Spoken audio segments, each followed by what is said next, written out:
ایک تاثر یہ بھی پایا جاتا ہے کہ تحقیق کے ذریعے خودکشی کو روکا جا سکتا ہے، اس کی روک تھام کی جا سکتی ہے۔ اگر ہم یہ جاننے کی کوشش کریں کہ خودکشی کرنے میں کون سے عوامل شامل ہیں، محرکات شامل ہیں، وجوہات کیا ہیں، اگر ہم ان کو جان لیں تو ان کے اطراف کوئی لائے عمل بنا کے ہم خودکشی کو روک سکتے ہیں۔ مثال کے طور پر عمومی تاثر یہ ہے کہ سائیکو سوشل سپورٹ کے ذریعے خودکشی کو روکا جا سکتا ہے۔ اسی بات کو آگے بڑھاتے ہوئے اگر دیکھیں تو دنیا میں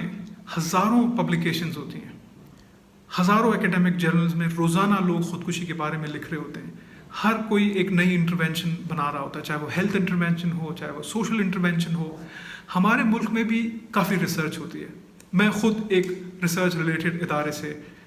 سیکھ کے آیا ہوں اور ہم نے خود ریسرچ کی ہے۔ لیکن سوال یہاں پیدا یہ ہوتا ہے کہ ان ریسرچز اور ان سوشل ہیلتھ انٹروینشن کو ذہن میں رکھتے ہوئے اگر ہم یہ سوال کریں کہ کیا خودکشی سے اموات کم ہو رہی ہیں یا نہیں،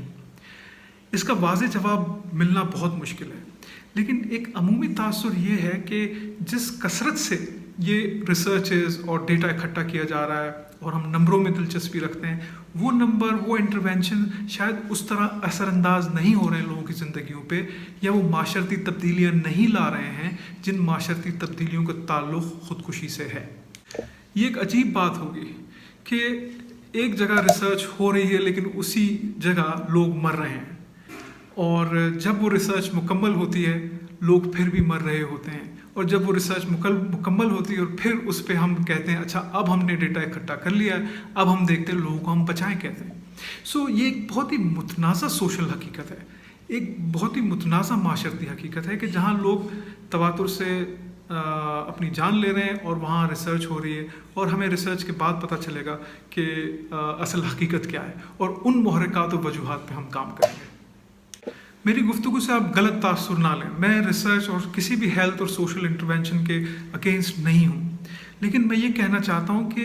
سوسائڈ یا خودکشی ایک کمپلیکس مسئلہ ہے، اور اس کے حل کے لیے ہمیں یہ سمجھنا ہوگا کہ ایک شخص جو سوسائڈل ہے یا خودکشی پر مجبور ہے، اس کے ذہن سے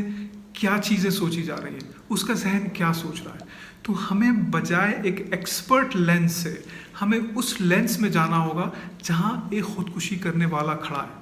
یعنی کہ ہمیں اس ٹنل میں جا کے دیکھنا ہوگا جس ٹنل میں وہ شخص کھڑا ہے، اور اس کے ذہن سے سوچنا ہوگا کہ اس کے نظر سے وہ ٹنل کیسی نظر آتی ہے، اور جب وہ راستہ نہیں ملتا تو اسے محسوس کیسے ہوتا ہے۔ تو جو بھی ریسرچ ہیلتھ انٹروینشن ہو وہ اس راستے سے ہو، وہ اس زاویے سے ہو، نہ کہ ایکسپرٹ لینس سے ہو۔ ایکسپرٹ لینس بھی بہت اہم ہے، لیکن اس سے پہلے ایکسپرٹ لینس کا استعمال ہو، ہمیں اس لینس کو دیکھنا ہوگا جو کہ ایک سوسائڈل کے پرسپیکٹو سے آ رہا ہے۔ اس بات کی باٹم لائن کیا ہے؟ باٹم لائن یہ ہے کہ حل جن کے ساتھ مسئلہ ہے وہاں موجود ہے، جو مسئلے کا حل ڈھونڈ رہے ہیں حل ان میں نہیں مل سکتا۔